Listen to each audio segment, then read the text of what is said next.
Halo, kembali lagi di kelas material teknik dan di video ini kita akan bahas sifat mekanik material untuk bagian yang kedua. Jadi kalau di bagian yang pertama kita belajar banyak tentang uji tarik ya, dan kita belajar apa itu stres, kemudian strain, kemudian kita belajar juga tentang tegangan luluh dan sebagainya. Nah, di sifat mekanik mekanik material bagian yang kedua ini kita akan bahas ada 6 bahasan. Yang pertama, kita akan bahas apa yang disebut dengan ductility. Kemudian kita bahas juga tentang efek temperatur pada sifat mekanik material, ya. Jadi masih secara makroskopik. Kita nggak bahas dulu efek temperatur terhadap struktur mikro dari material tersebut. Kemudian kita belajar juga tentang yang disebut dengan resilience, ya, atau kelenturan, ya. Dan kita belajar tentang toughness, ya, atau ketangguhan. Kemudian hardness, kekerasan, dan safety factor atau faktor keamanan di bagian akhir dari video ini, ya. Jadi semua sifat yang akan kita bahas yaitu ductility, kemudian ada yang disebut dengan resilience, kemudian toughness dan hardness ini merupakan parameter-parameter penting yang memang harus kita pertimbangkan pada saat kita membuat suatu aplikasi yang membutuhkan sifat mekanik tertentu dari material, ya.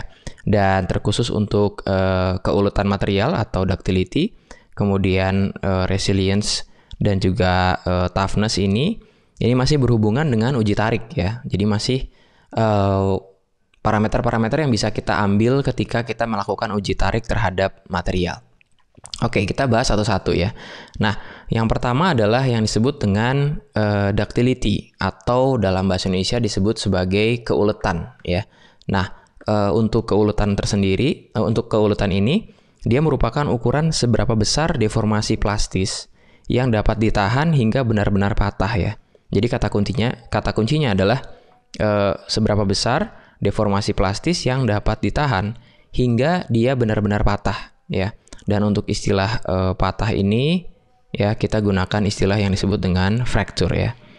Fracture, ya, yang kalau dalam uji tarik yang kemarin yang kita sudah pelajari, bukan kemarin mungkin ya, lebih tepatnya di video yang lalu, ya. Nah, itu digambarkan atau disimbolkan dengan huruf F, ya, di mana ini sumbu Y-nya X-nya adalah strain, kemudian sumbu Y-nya adalah stress, ya. Nah, dalam ductility ini atau material yang ulet, ya, itu kalau dia tinggi, ya, material dengan sifat keuletan yang tinggi itu memiliki kemampuan deformasi terhadap beban tarik sebelum akhirnya patah. Jadi kemampuan dia untuk berdeformasi itu lebih besar dibandingkan material yang disebut dalam istilah material itu adalah material yang brittle atau getas, ya, dalam bahasa Indonesia. Jadi material yang getas itu tidak menunjukkan adanya deformasi plastis sebelum suatu material mengalami kerusakan, ya. Jadi material yang getas itu secara mendadak rusak tanpa munculnya tanda-tanda terlebih dahulu. Nah, sebagai contoh, di sebelah kanan ini ada dua macam material yang brittle dan material yang ductile, ya, atau material yang ulet gitu. Nah, untuk material yang brittle atau yang getas ini pada saat kita tarik, ya, kita tarik kemudian dia mengalami strain dari posisi A ke posisi C, ya. Kemudian untuk stres yang bisa dia handle, yang bisa dia tahan, ya, itu hanya sampai titik B saja. Pada saat titik B ini sudah mengalami fracture, ya. Fracture, ya, boleh failure juga atau kegagalan dari material tersebut, ya. Fracture atau patah. Jadi untuk material yang getas ini dia mendadak rusak, ya, tanpa muncul tanda-tanda terlebih dahulu. Nah, tanda-tandanya ini apa mungkin? Kalau kalian bertanya, ya, tanda-tandanya ini tentu saja ada perubahan pada panjang, ya. Panjang dan luas penampang. Jadi, kalau material yang ductile atau yang ulet itu mengalami deformasi yang plastis, ya. Karena bagian sini kan dia sudah mengalami plastis, ya. Mungkin kalau saya gambarkan kurang lebih daerah sini adalah daerah yang material tersebut mengalami deformasi plastis, ya. Nah, sementara untuk yang getas itu nggak nyampe deformasi plastis, bahkan dia sudah patah duluan. ya. Sebagai contoh kerupuk deh ya, kerupuk yang sering kita makan, kalau kita tarik, maka kerupuk tersebut langsung fracture ya, mengalami patah. Dia nggak bertambah panjang dulu kan untuk ya kerupuk pada umumnya ya. Saya nggak tahu, mungkin ada kerupuk juga yang ductile, but saya belum pernah lihat ya ada kerupuk yang kalau saya tarik berubah bentuk dulu kemudian dia patah ya atau mengalami fracture ya. Nah itu tentang ductility. Itu secara kuantitatif ya. Secara kualitatif ya. Jadi secara kualitatif itu dilihat dari grafik uji tariknya ya. Nah, jadi kalau kita lihat di sini untuk yang A, B dan C ini adalah material yang getas. Sementara yang ductile patahnya udah bukan B tapi sampai di B aksen ya. Kemudian strainnya nggak hanya sampai titik C tapi sampai C aksen. Ya, jadi sempat mengalami perubahan panjang, kita bisa melihat perubahannya. Kemudian titik patahnya ini masih jauh ya dibandingkan material yang getas.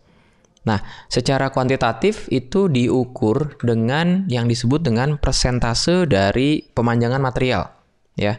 Jadi persentase pemanjangan material, ya, atau disimbolkan dengan persentase dari EL, di mana EL-nya ini adalah dalam bahasa Inggris elongation ya, perpanjangan, ya, atau ya perpanjangan ya dari material, ya. Atau bisa juga reduksi pada luas material dengan simbol persentase dari RA ya. RA-nya adalah reduce area ya. Ini reduce area ya. Sementara EL-nya adalah elongation ya, perpanjangan.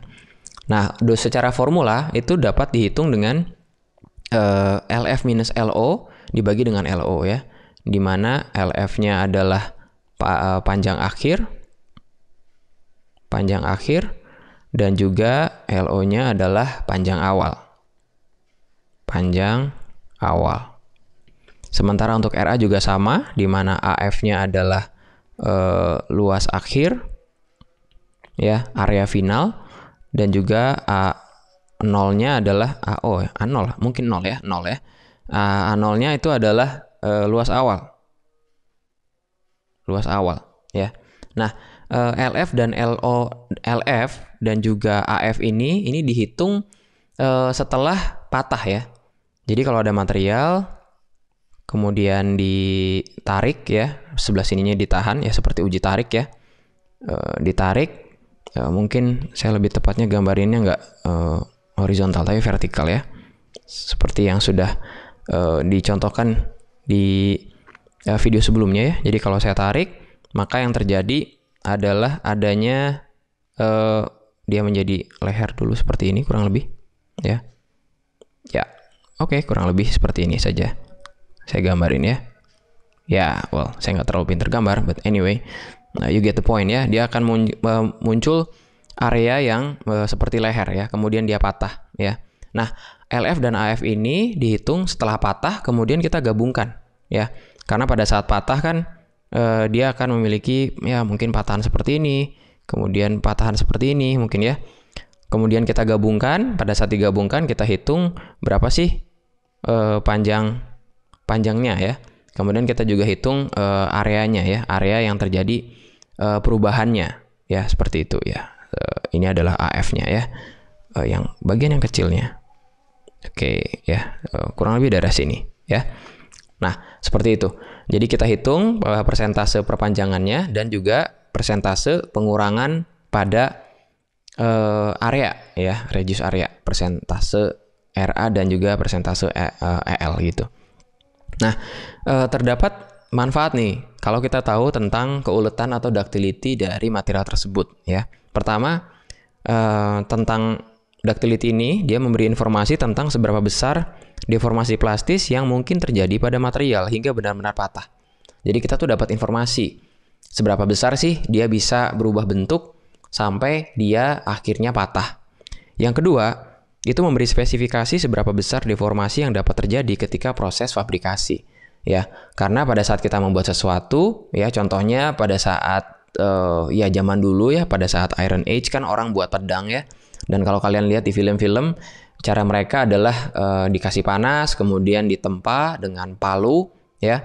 Dan kalau kita tahu tentang keuletan dari material tersebut, maka kita bisa tahu nih seberapa besar sih deformasi yang terjadi ya deformasi plastis tentunya yang terjadi pada saat kita lakukan proses fabrikasi, ya. Jadi kita buat dulu materialnya, kemudian kita mau bentuk material tersebut, maka logikanya saya harus tahu nih. Kita harus tahu kan berapa besar sih deformasi yang dapat terjadi pada saat proses kita membuat perubahan bentuk pada material tersebut, ya. Kurang lebih seperti itu, ya. Nah, ngomong-ngomong soal temperatur ya, tadi kan saya bahas tentang efek temperatur pada saat ya kalau kita nonton film pada Iron Age itu kan orang buat pedang itu adalah mereka menempa pedang bukan dalam kondisi yang dingin ya, tapi mereka menempa pedang dipanasin dulu, kemudian dipukul ya, dipukul-pukul dan akhirnya terjadi deformasi. Jadi pada saat material dipanaskan, maka atom-atom penyusunnya itu akan mulai translasi, kemudian rotasi, kemudian vibrasi, kemudian itu yang menyebabkan perubahan posisi pada atom tersebut. Pada saat kita berikan tempaan dengan menggunakan palu, dalam kasus pedang pada zaman besi atau Iron Age itu, maka akan terjadi perubahan bentuk. Ya, nah oleh karena itu kita harus mempelajari juga nih pengaruh temperatur terhadap sifat mekanik ya, walaupun sifat mekaniknya masih yang bersifat makroskopik ya. Jadi kita nggak bahas strukturnya nih ya, kita nggak bahas bagaimana perubahan grain boundary-nya kalau kalian pernah lihat di video sebelumnya ya. Nah jadi temperatur merupakan faktor yang penting pada sifat mekanik material logam, terutama logam ya. Nah, temperatur berpengaruh pada perubahan struktur mikro ya. Dalam hal ini ada grain boundary berubah, kemudian besar butirannya ya. Tapi kita nggak bahas itu dulu nih ya. Yang kita bahas adalah karakteristik material metal tersebut. Dalam hal ini karakteristiknya yang mekanik ya. Dan sifatnya yang lebih makroskopik. Nah, di sini ada contoh sebelah kanan. Ini adalah grafik material besi ya. Material besi atau bahasa Inggrisnya iron ya, atau ya Fe ya, simbol dari unsur besi.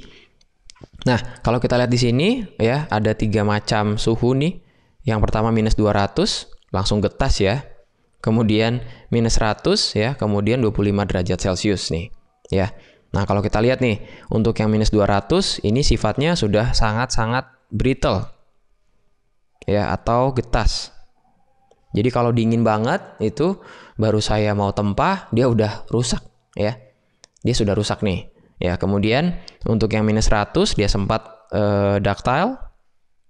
Ya, ini kan sudah ductile ya. Dan kalau saya panasin lagi 25 derajat dia ductile. Ductile juga. Ya, dengan titik patah yang lebih jauh ya. Oke, nah sekarang kita lihat nih apa aja yang berubah nih pada saat kita berikan temperatur yang menurun atau meningkat ya. Untuk yang beberapa parameter seperti modulus elastisitas, kekuatan luluh, dan juga kekuatan tarik, ya, kekuatan luluh yield strength, ya, dan kekuatan tarik tensile strength, ya, TS yang ada di video sebelumnya, ya, kekuatan luluh yield strength, ya, itu akan menurun seiring meningkatnya temperatur, ya. Jadi kalau kita lihat di sini, mungkin saya berikan warna hitam aja, ya, kita lihat ya. Dia akan menurun seiring meningkatnya temperatur ya. Misalkan kalau kita tahu kan ya, bagian sini dan bagian yang mekanik, bagian yang maksimal, kok mekanik ya, maksimal itu adalah tensile strength-nya kan ya, kekuatan tariknya ya. Nah, dia menurun nih ya, semakin menurun seiring dengan pertambahan temperatur. Dari minus 100 sampai 25 kan dia meningkat ya sebesar 125 derajat. Maka TS-nya itu akan menurun.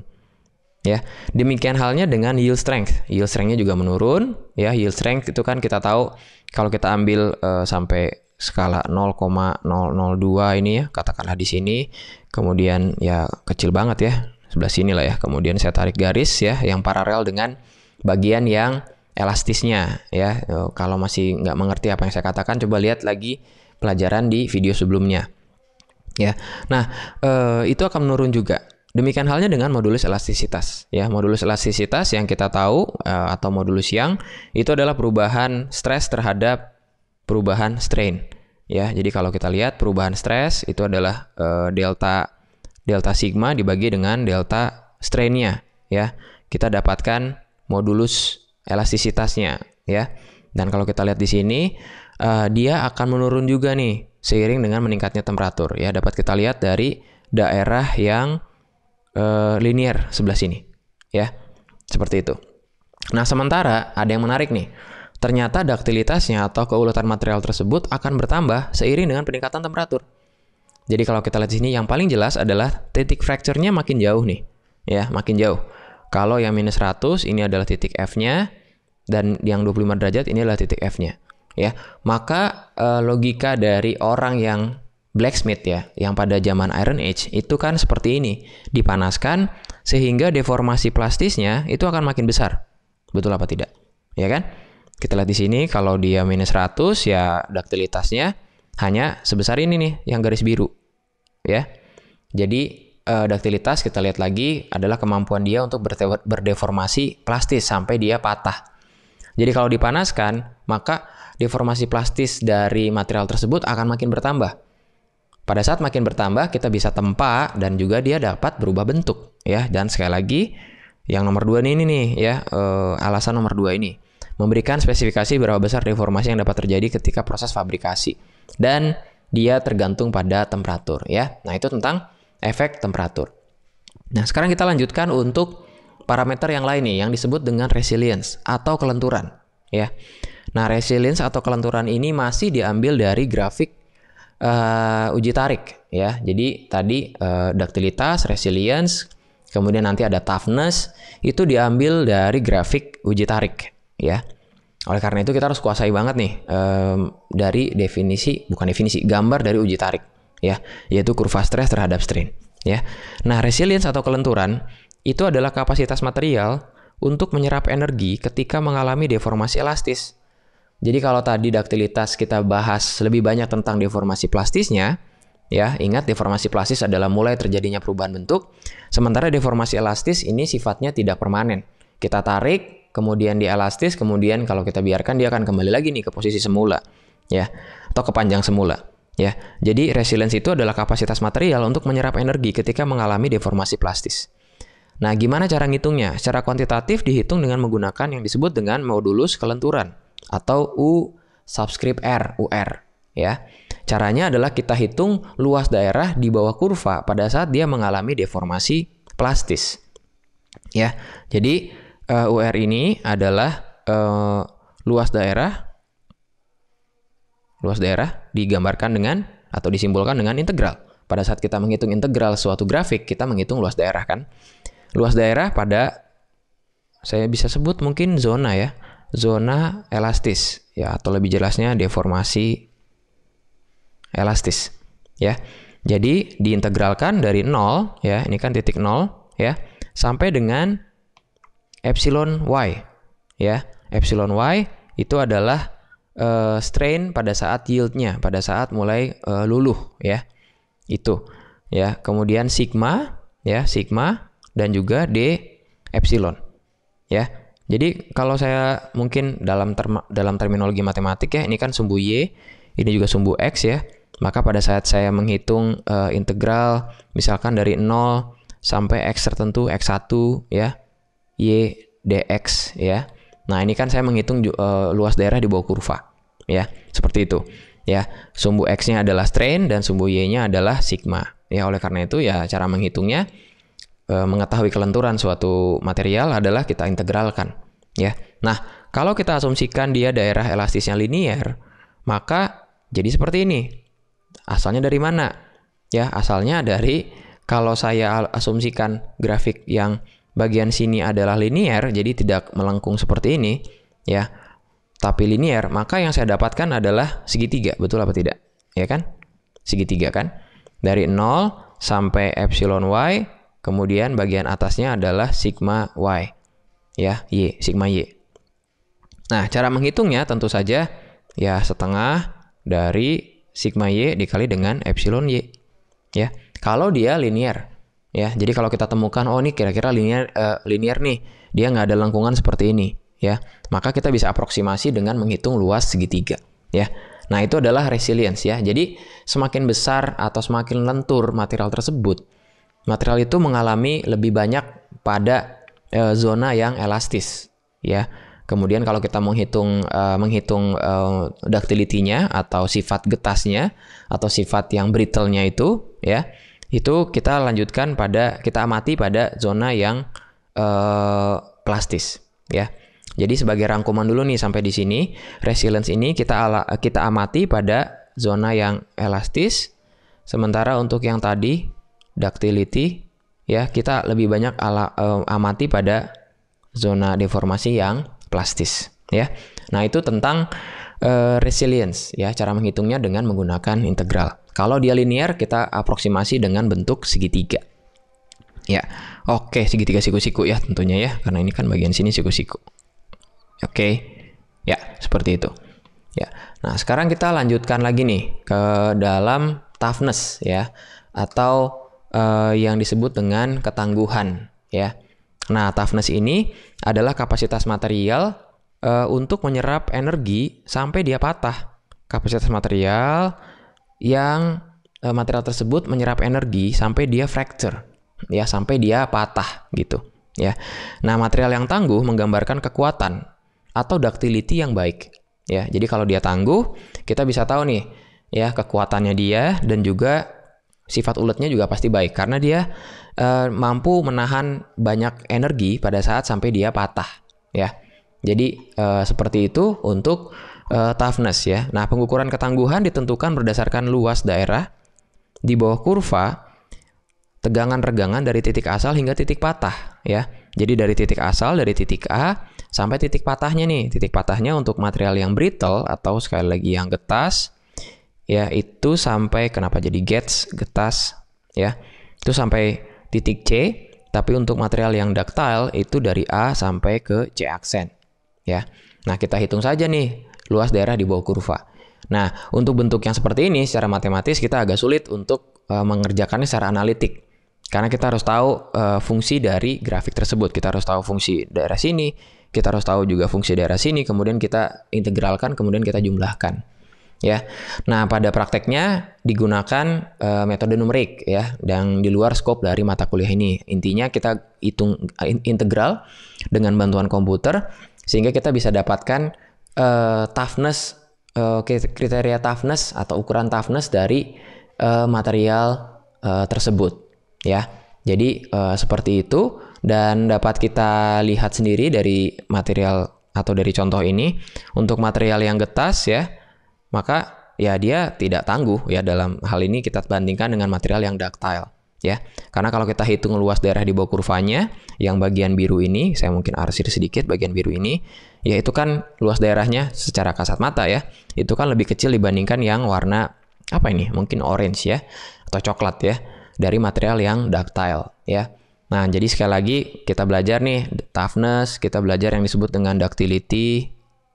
Kemudian satu lagi tadi tentang resilience ya, kelenturan. Resilience ya. Nah, ketiganya ini kita dapatkan dari grafik uji tarik.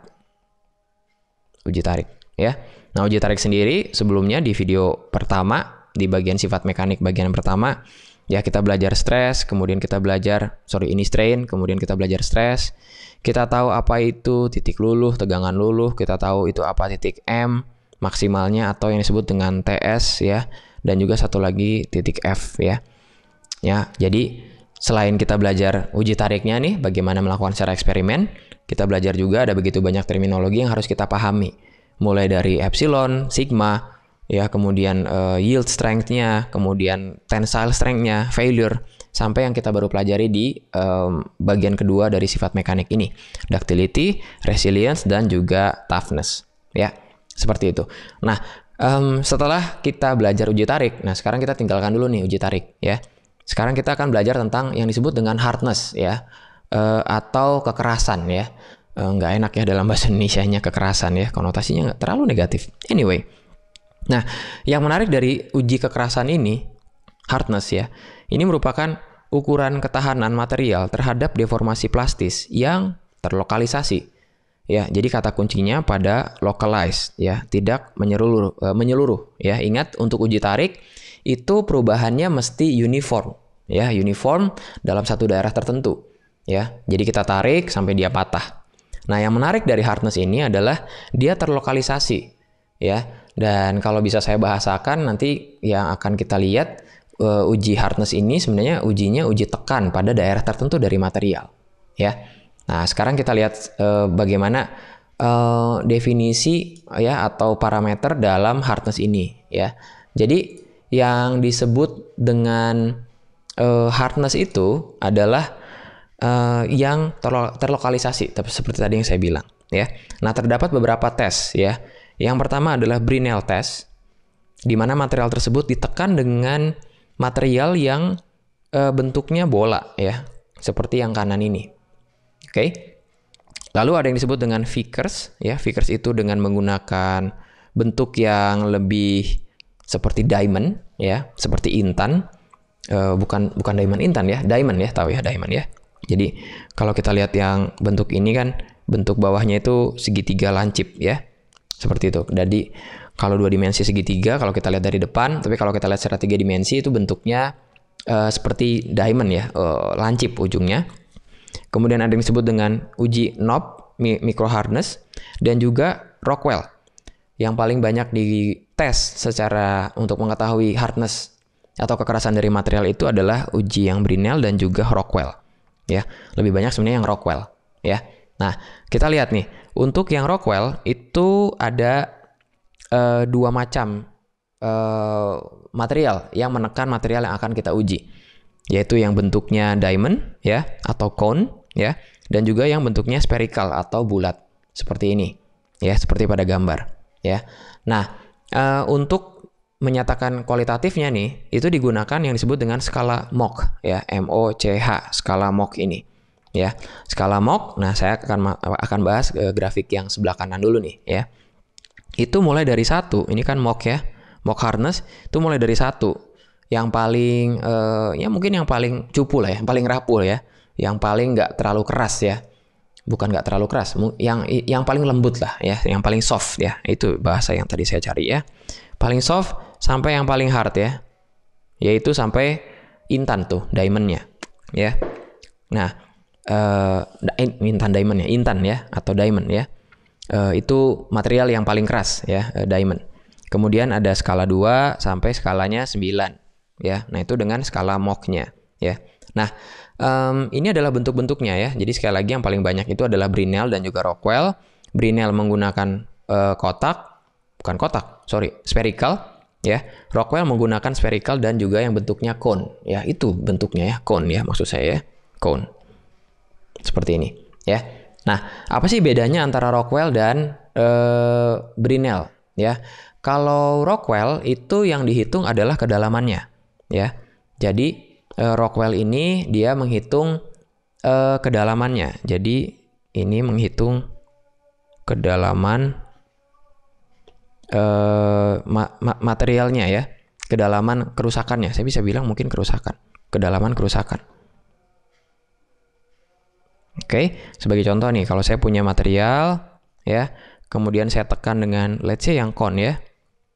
Saya tekan dengan yang cone, saya ganti jadi warna kuning.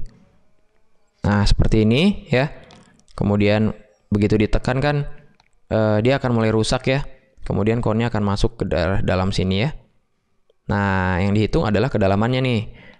Dari let's say dari sebesar ini ya sampai yang dari sepanjang itu ya sampai yang panjang akhir ini ya. Jadi seberapa dalam tuh ya letak rusaknya ya dari yang Rockwell ya. Nah, sementara yang Brinell ini yang dihitung adalah diameternya ya. Jadi itu di situ letak perbedaannya ya. Untuk yang Brinell ini yang dihitung adalah diameternya. Ya, diameter dari mana? Ya, diameter yang ini. Diameter yang bagian saya gunakan hijau. Nah, diameter dari kerusakan pada yang kita lihat pada material tersebut ya. Nah, ini caranya dapat kita lihat kalau dalam hal ini itu menggunakan beberapa skala ya. Nah, kalau kita lihat nih untuk yang Rockwell di sini, Rockwell hardness scale itu skalanya bisa dari A sampai K ya. Nah, yang berbeda adalah indenternya. Indenternya itu adalah material yang membuat perubahan bentuk pada material yang akan kita uji ya. Jadi indenternya untuk yang skala A itu menggunakan diamond ya atau yang cone ya, menggunakan yang bentuknya yang ini ya, menggunakan cone. Itu untuk A, kemudian C, kemudian D, kemudian mana lagi nih? Udah ya, A, C, dan D. Yang membedakannya adalah load-nya. Jadi kalau skala yang A itu dia menggunakan major load-nya adalah 60 kg. Ya. Jadi besar atau massa dari indenternya. Ya. Kemudian untuk C itu 150, D-nya itu adalah 100. Ya. Sementara untuk yang lain, misalkan yang B, kemudian E, F, G, H, ya, itu menggunakan yang bentuknya bola. Ukurannya mulai dari 1/16 inci, ya, 1/8 inci, ya, dua itu, tapi menggunakan bentuknya yang bola, ya, dan juga yang K, ini saya lupa, ya. Nah itu, ya. Nah di deskripsi dari video ini saya referensikan ada beberapa video lain, ya, dari orang lain yang membuat video secara langsung pada saat mengetes Brinell dan juga Rockwell, ya. Silakan lihat di situ dan kita bisa lihat sama-sama bagaimana mereka mendapatkan parameter dari skala Mohs ini, ya, atau ya banyak parameter lain, ya, seperti misalkan Brinell hardness, ya. Kalau menggunakan tes Brinell maka skalanya itu dari 0 sampai 10.000, ya, dan itu dipetakan terhadap skala Mohs-nya, ya. Kemudian untuk Rockwell B ini, Rockwell C yang sebelah tengah ini, ya. Kemudian untuk yang hardness menggunakan yang kiri ini, ya, knob hardness, ya. Jadi masing-masing tes itu punya beberapa masing-masing tes itu memiliki masing-masing skala, ya.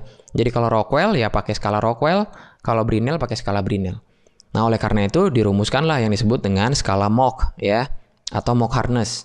Jadi dia mengambil semuanya nih dari mulai yang paling soft sampai yang paling hardnya, ya.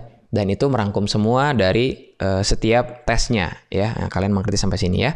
Jadi sekali lagi untuk tes seperti Rockwell, Brinell, knob masing-masing punya skala. Tapi untuk membuat umum dari skala-skala tersebut, ya, itu dirumuskan yang disebut dengan skala Mohs, ya, seperti itu. Oke, nah itu untuk yang hardness, ya. Nah sekarang untuk bagian terakhir dari video ini kita akan bahas yang disebut dengan faktor keamanan, ya. Jadi untuk faktor keamanan ini kita bisa lihat tentang aplikasi, ya. Jadi faktor keamanan ini lebih banyak membahas tentang nanti pada saat kita membuat aplikasi, ya, atau ya pada kenyataannya, ya, pada saat kita mendesain suatu aplikasi material yang membutuhkan sifat mekanik, ya. Nah, terdapat yang disebut dengan faktor keamanan atau safety factor, ya. Jadi di sini ditulis pada kenyataannya akan terdapat ketidakpastian dalam level beban yang akan ditahan oleh material. Apa sih yang dimaksud dengan ketidakpastian, ya? Jadi kalau kita mendesain suatu material, katakanlah dengan uji tarik seperti lift itu kan ada, kalau ini adalah ruangan liftnya, ya, dia akan naik turun, maka akan ada talinya kan, yang harus lolos uji tarik nih, ya. Nah untuk di dalam lift ini kan ada, ya, katakanlah orang, ya, dia punya massa, ya, maka dia punya gaya berat kan, dia punya gaya berat ke bawah, ya. Pada saat dia punya gaya berat, nah kita harus tahu nih berapa banyak stres yang bisa dan strain, ya, stres dan strain yang bisa dihandle oleh material tersebut, ya. Nah dia akan terdapat ketidakpastian, ya. Jadi bahaya banget kalau misalkan dia bisa tahan sampai berapa Newton misalkan, atau sampai berapa Pascal, ya, karena tergantung dari diameter di sini kan, diameter A-nya, ya. Nah, itu akan terdapat ketidakpastian. Kita nggak tahu pasti nih untuk yang maksimal ini pada saat kita menetapkan katakanlah 1000 Newton gitu, ya. Kan 1000 Newton juga nggak pasti, ya. Mungkin bisa lebih. Ya, kalau kurang sih syukur, tapi kalau lebih bahaya kan. Nah, oleh karena itu kita membutuhkan faktor keamanan, ya. Nah, selain itu, material juga pada aplikasinya akan mengalami ketidaksempurnaan, ya, atau memiliki, ya. Di sini saya kurang satu kata. Memiliki ketidaksempurnaan dalam proses pembuatannya. Jadi kita fabrikasi material tersebut, kita bisa tebak skala mikronya, namun pasti terdapat ketidaksempurnaan, misalnya impurities, ya.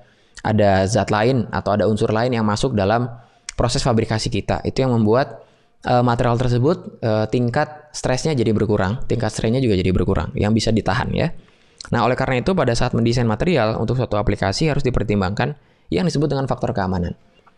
Nah, secara kuantitatif itu dinyatakan dengan tegangan aman atau working stress ya. Ini ya. Sigma Y ini adalah working stress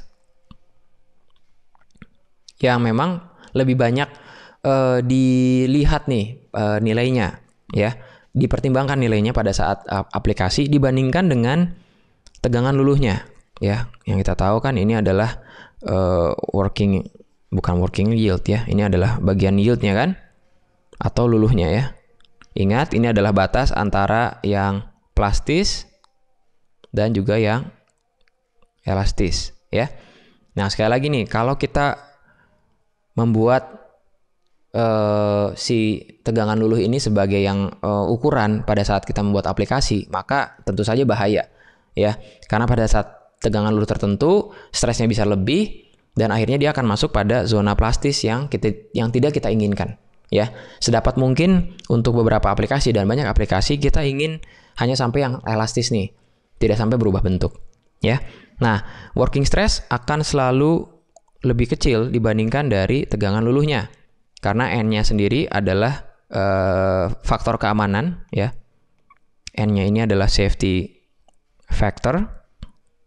Ya, yang nilainya kurang dari 1. Sorry, kalau kurang dari 1 bahaya ya. Lebih dari 1 ya. Lebih dari 1. Nah, nilainya antara 1,2 sampai 4,0. Ya, misalkan ya tegangan luluhnya let's say ada 1000 Pascal deh. Ya, nggak terlalu gede ya. Maka kalau N-nya adalah 4 ya, maka working stress-nya dia adalah 1000 bagi 4, 250 Pascal ya. Maka kalau kita menetapkan ya aplikasi ini hanya kuat menahan stresnya itu working stress-nya ada 250 Pascal ya. Dan kita punya spare ya, punya cadangan. Cadangannya ya sebesar 750 Pascal. Sebelum lebih dari angka 1000 ini dia akan masuk pada zona yang plastis yang tidak kita inginkan ya. Sekali lagi kalau kalian lihat di video sebelumnya, kita ingin hanya pada saat zonanya zona elastis ya untuk banyak aplikasi ya. Nah, pemilihan dari pemilihan dari safety factor ini tergantung dari banyak hal ya. Tergantung dari faktor ekonomi dan pengalaman sebelumnya, kalau pernah buat kemudian mungkin aman atau malah rusak ya, dan konsekuensi failure dari keselamatan manusia dan kerugian material ya. Kalau kita buat aplikasi yang keselamatan manusia sangat-sangat terancam seperti membuat lift ya, dan kerugian material itu sangat-sangat mahal, maka lebih baik kita memberikan faktor safety yang cukup tinggi ya, tidak terlalu tinggi. Karena kalau terlalu tinggi itu akan berdampak pada faktor ekonomi. Artinya karena kalau terlalu tinggi ya, maka yang terjadi adalah ya kita overspec ya. Kita overspec yang seharusnya bisa lebih rendah nih working stress-nya, kita terlalu membuat working stress-nya ini terlalu tinggi. Pada saat terlalu tinggi, konsekuensinya pada saat kita membuat material tersebut secara ya pada saat kita fabrikasi kita ingin lebih tinggi ya, maka jadinya terlalu mahal ya. Maka semuanya harus dipertimbangkan ya, termasuk pengalaman sebelumnya. Ya, nah oleh karena itu kalau dalam kecelakaan tertentu ya, maka kan akan ada tim investigasi misalnya ya. Ada tim investigasi yang melihat oh kenapa nih bisa terjadi kerusakan. Pada saat terjadi kerusakan dicatat berapa bebannya ketika itu, berapa stres dan strain-nya dari material yang memang digunakan pada aplikasi tersebut ya. Tujuannya supaya next time kalau bikin aplikasi ini jangan sampai terjadi failure ya. Nah, itu tentang faktor keamanan. Oke? Nah, itu saja yang akan dibahas pada video yang kedua ini tentang sifat mekanik pada material. Ya, dan sebagai kesimpulan kita belajar 6 hal ya di video kedua tentang sifat mekanik ini. Yang pertama adalah ductility, keuletan material, efek temperatur, resilience, dan toughness ya. Nah, keempat ini yang memang kita lihat dari grafik uji tariknya gitu. Kemudian kita juga belajar tentang hardness. Ada 2 tes yang paling umum digunakan, yaitu Brinell dan juga Rockwell.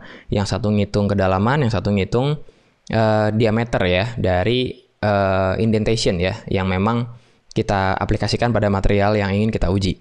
Kemudian yang terakhir kita belajar tentang safety factor. Bagaimana safety factor ini menjadi faktor yang membuat kita merasa aman ya dalam aplikasi apapun yang memang kita memiliki atau kita punya kriteria tentang material, sifat mekanik material tertentu gitu ya. Oke.